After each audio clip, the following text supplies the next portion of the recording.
Okay, here we go. Tuesday afternoon, right around 3:30 on this October the 4th. How's it going, everyone? William Cole here in the Storm Studio, and this is our behind-the-scenes weather model discussion. This is our bonus segment that we like to do every day right around this time, and this is where we not necessarily look at the normal TV graphics that we use, but we're going to take you behind the scenes, show you the raw data that we've been looking at throughout the day and kind of how we're computing the forecast or kind of the background of the forecast for today, and again letting you know what to expect over the extended as well. Again, these are typically done for our social media. So again, if you're seeing this on Facebook, Instagram, even on YouTube, give us a like. Make sure you've subscribed, especially if you're on YouTube, subscribe to our channel. And also in the comments, if you have any questions, let us know, or also let us know where you're watching as well. Are you local here in North Texas, or again, are you watching maybe from someplace else? So let's go and jump into it. We've got a lot to talk about. The pattern's been very inactive, cool mornings, warm afternoons, lots of sun, but we're going to begin to see that evolve some. There's going to be a bit of a pattern change, kind of a slow evolution over the next several days. So number one, we're just looking at the current surface map around the country, and again you can see the red and blue line off to the north. That's a front. It has to do with an upper level storm system that will actually be our next storm system. Believe it or not, it's been stalled up there since last week.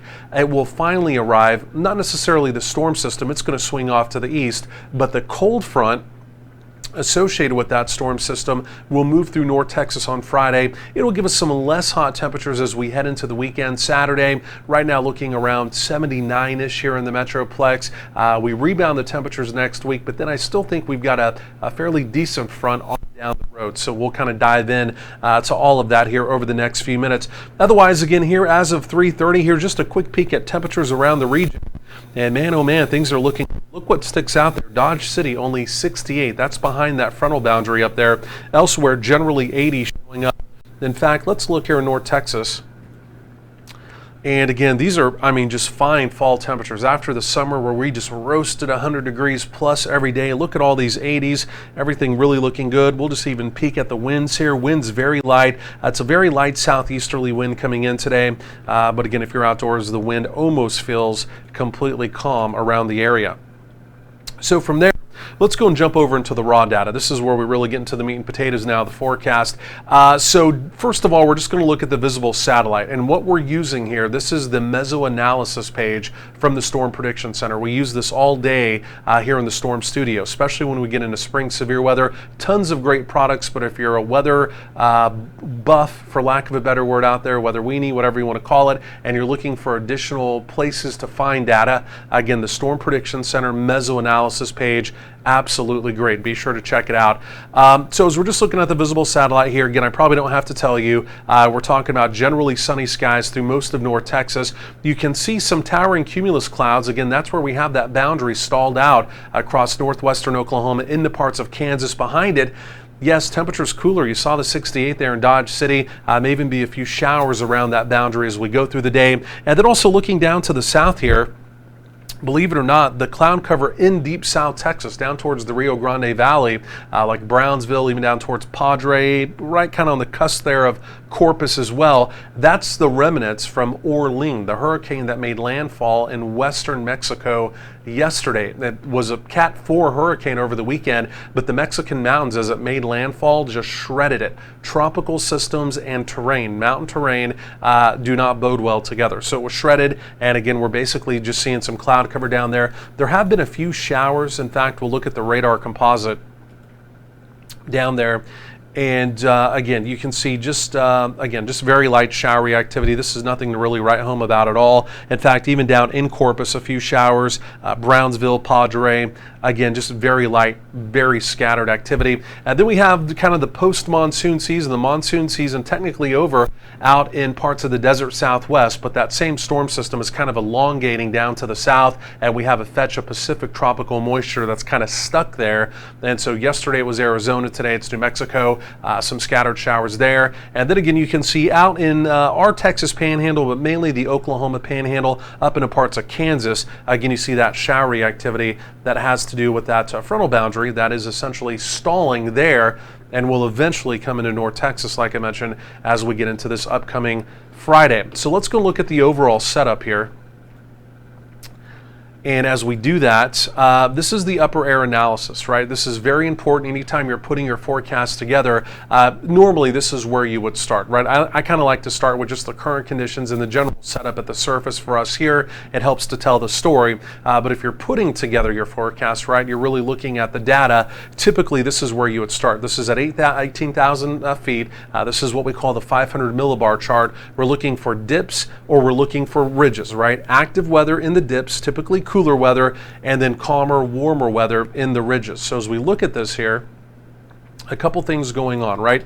So you can see our storm trough off to the north, and again, you can see how it's now elongating even down into the desert southwest. That's why they have the active weather yesterday and today with that fetch of Pacific tropical moisture coming up. That storm trough will eventually shift off to the east, pushing that front into our area. It's been essentially stalled in the same location for the last week. The main reason why, and I'll show you this coming up, the jet stream has gone well to the north up into Canada, so we're not getting any flow. We don't have the westerlies kicking in to move any of these storm systems. At the same time, look at this. We still have the remnants of Ian, obviously no longer named Ian, but the same area of low pressure that was Hurricane Ian. Look where he is now. He's stalled out in the mid-Atlantic, parts of the Northeast. He's not moving either. They continue to get pinwheeled with rain. New York City, our nation's capital, in fact, 54 raining today in D.C. And again, the reason why, it's just that tropical moisture. That system also is not moving either. And then kind of between all of that, you can see, look at the little black lines, how they go up. So that's a ridge. So here in North Texas, we're essentially in that ridging pattern, which again is calm weather, typically warmer weather. One of the reasons why we have this mini warming trend over the next several days, right? Then you can also see across parts of the West Coast, there's also a ridge there. Calmer weather out there, temperatures getting a little bit warmer, even out in the LA basin today as well. So that's the general setup, right? That is the overall setup of everything we're going to be talking about now, at least over the next few minutes. So after that, I do want to take a look at the convective outlook quickly here too, right? Looking for any active weather around the nation. And keep in mind this time of year, right? Fall, specifically October, this is when you start to get at least the battle of the seasons. Cold air, warm air, you have that battle taking place. And a lot of times you'll get active weather in the form of severe weather. It's our secondary severe weather season, even here in North Texas. We're not seeing that yet because, again, the jet stream is so far to the north. So as we look at the convective outlook, the light green is general thunderstorm, right? Strong, heavy, whatever you want to call it, but not severe. So today, very rare in October, there is no risk of severe weather anywhere in the continental United States. Here's tomorrow, day 2. Similar story, no risk of any severe weather anywhere in the continental United States. Okay, that's even more rare. Day 3, and more rare for this time of year. Obviously in the summer, there's other times of the year when that would be kind of normal, but again, early October, day 3, right? Similar story, no risk of any severe weather. Again, that's good. We don't want severe weather, but again, we're just kind of highlighting some of the anomalies, right? We just have a lot of kind of weird things happening with the weather that we've seen over the last couple months, right? This continues to just be one of them. So no risk of any severe weather, at least going forward in time. One of the reasons why, and I'm just going to go and show you this. We are going to talk about the tropics here momentarily as well, but I want to jump to just this. And I want to just look at the jet stream chart just to show you what I'm talking about because I was mentioning this yesterday as well. And bear with me. This is, again, just raw data. And this site here that I'm using, this is weathermodels.com. There's all kinds of free model data out there. I don't tell anyone to go pay for model data ever. Most of this is free out there. We do use a premium service, again, weathermodels.com. I've used AccuWeather Pro, which I this one here, there's a few things I like about it, and I'll show you exactly what they are coming up. Again, Weather Bell, everyone's probably familiar with that. So there's some premium services out there as well that are pretty good. This one here is my favorite, and again, like I mentioned, I'll show you why. So what I'm doing now, I'm just trying to find the jet stream chart here. I just have to scroll through here quickly. For some reason, we didn't have it saved on our toolbar there. Okay, so we're looking at North America. So where is the jet stream, right? It's the bright colors there, the blues, the greens, the yellows, the oranges. So in case you're lost on the map here, here's North Texas, right? So we're down there. There's the northern tier of the United States. So where's the jet stream? it's up in Canada. It's not even really in like southern Canada. It's mainly in like the mid latitudes of Canada, right? So it's gone way to the north. In the summer, it goes to the north. That's typical in the summer. But this time of year, when you start to get the change of air masses, right? The cold air, the warm air, that's what essentially creates the jet stream. That's what begins to energize it in the spring and in the fall when we have a very active jet stream flow that contributes to severe weather. It's truly because of these baroclonic zones, are what they're called, right? Hot air, warm air, or hot air, cool air coming together, and again you get these enhanced jet streams, right? So even though that's beginning to happen, the jet stream is still well to the north, and I know that's maybe a little too much information for some folks, but as I roll this forward in time, again, look how long it takes for the jet stream. There it goes. Finally, it begins to dive down in about 7, 8, 9, 10 days, right? That will also be, by the way, when we get our next decent front into the area. We have one for Saturday, not a big change of air mass with it, but that will be our stronger front. Again, 8, 9, 10 days, maybe even an opportunity of rain, some thunderstorms.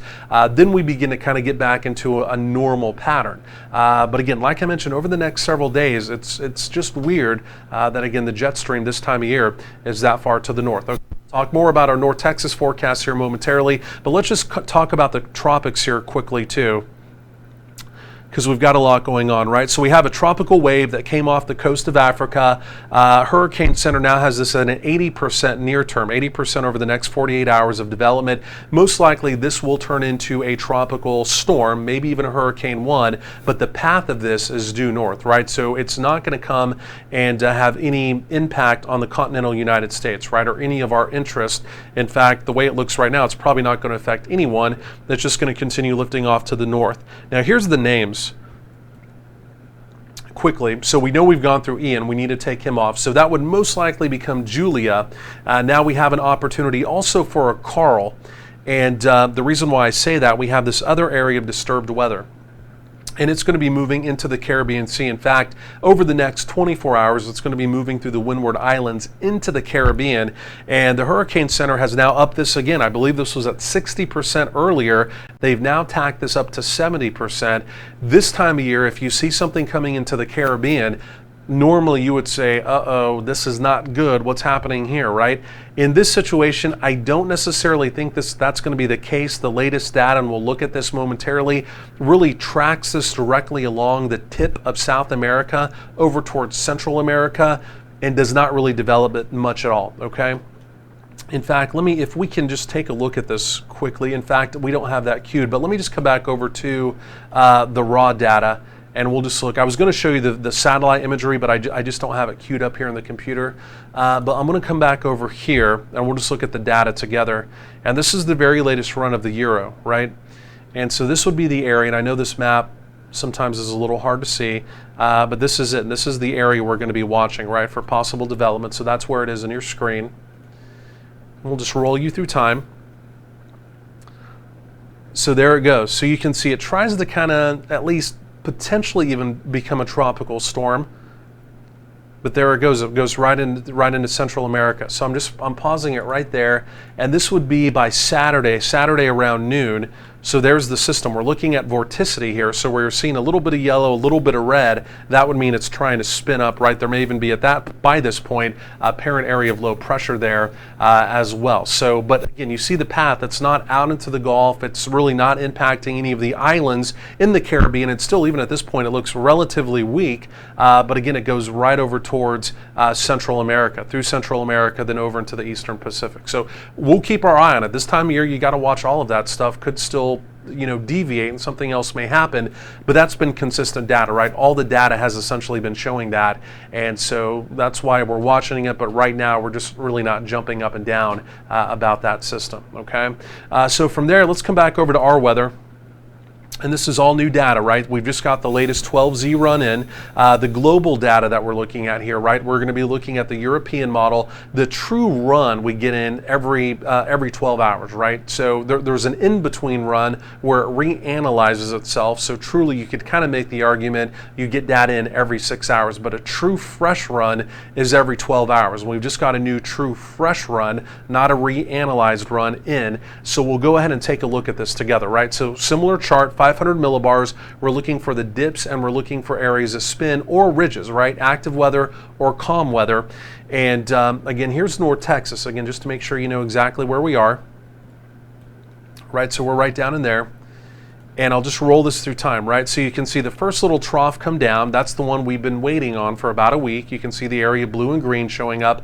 That'll drop our first front end. After that, we stay in northwesterly flow. Everything is diving in from Canada. And what we're really going to be watching for, again, you can see this is in about 8-9 days. Look at that big storm trough come through. And it's further south now, and again you can see that big area of vorticity, that big area of spin with it. That's going to be conducive for rain and I think even potentially some thunderstorm activity as well, right? So with that being said, this is change of air mass. This is the 850 millibar chart showing true changes of the air mass, right? Looking for chillier, or in this situation cooler air to come on out of Canada, right? So let me go and roll you through this. Here comes our first front, right? You can see, there's really not a big change of air mass, right? It is going to knock us to about 79, 80 on Saturday, right? So less hot by a few degrees. We'll take it. Saturday looks beautiful. If you're heading out to the State Fair, the OU Texas game, I mean, this game actually really looks good. We know we've had some tough weather for that one in the past. But here comes the next front, right? So we'll just go and roll this through the next several days. And here comes the front that I'm talking about, right? You can see it cutting there through the northern Rockies. Look at that chilly air mass. Again, the northern plains, this is a real deal. Taste of fall for them. And I tell you what, this is looking even cooler than yesterday. So we'll see how far to the south that front can get. Take a look at that. That's going to push in. We're even getting some blues down into our area as well. We're going to put numbers with that momentarily. I know that sounds basic. We're getting some blues. What does that mean? Well, I'll show you the actual numbers coming up momentarily. But this is even more dramatic than yesterday. So even for us here in North Texas, and we were mentioning this yesterday, we were thinking maybe some low 70s, maybe some mid 70s are probably going to be likely. Could even be cooler than that the way it looks right now. So a real deal taste of fall appears to be on the horizon, right? But let's do this. Before we get to anything else, let's look at precip, right? This is going to be a precip maker for us the way it looks. I'm going to fast forward through time, right? In the near term, there's going to be rain around North Texas in a lot of areas, but simply put, we're just not going to get it. Okay, so here we go. Here's Wednesday. As that front begins to approach, you can see an opportunity. Well, there it is. It basically lights up rain and storms. Look at the snow out in the high plains. Look at that. That's our first big snowstorm. Again, this is still a ways out. This data could change, but at least right now it's highlighting even in parts of our Texas panhandle. Oh, wow, look at that. Even coming into Amarillo, that's rain changing to snow out there. I mean, this is a real deal. That's a pretty decent little blast. But also look at us. We have that opportunity of rain and storms. Okay, we're gonna investigate the storm opportunity, but let's look at precipitation opportunity here first. So man, that's interesting, isn't it? Okay, so let's fast forward through time. And these are just going to be rain total. Man, look at that. Now this is, keep in mind, this can be a little overdone. I mean, this data will continue to seesaw. I mean, we don't want to get too caught up, obviously, in something that's 7, 8, 9 days on down the road. But when we've basically been looking at blank maps for the last month and a half, I mean, we'll take something. We've got something happening here, right? But again, if this were to verify, this is advertising. This is giving us a thought, at least, of 2 to 4 inches of rain with that weather maker. Okay, now again, all this can change. No reason to get too worked up yet, but it appears as though there's going to be some active weather on the horizon, and this could be a pretty big deal. Just real quick, while we're here, let's just take a quick peek at snowfall projections. Again, we don't want to get caught up in this. May completely change tomorrow and there may not be any snow at all, but look out there in the New Mexico Rockies, that's 8 to 9 inches. In our Texas Panhandle, that's 1 to 2 inches of snow. Again, if this verifies, if this data continues to hold, again, it will continue to evolve some. Let's keep that in mind. Let's take one other peek here, just that instability, and let's just take a quick peek at instability. And now we're looking at the severe weather aspect, right? And we're just looking to see how unstable we could be. And there we go. That's by late Wednesday. And there will be some instability around. So the opportunity is this real strong change of air mass front does come through. Will there be an opportunity of some thunderstorm activity? Yeah, the answer to that is yes. Let me look at one more thing. And we'll look at dew points. And we'll just kind of look at the general setup here. I know we're probably going way long on this one.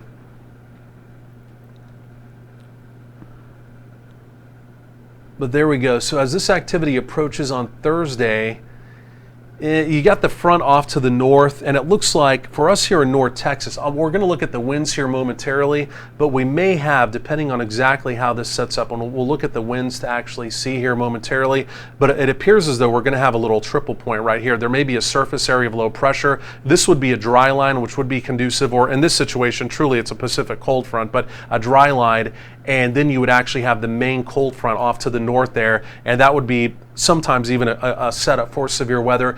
Dew points there in the mid to upper 60s, near 70. That would also be good again for thunderstorm activity. But let me just quickly clear this, and I just want to look at the wind field.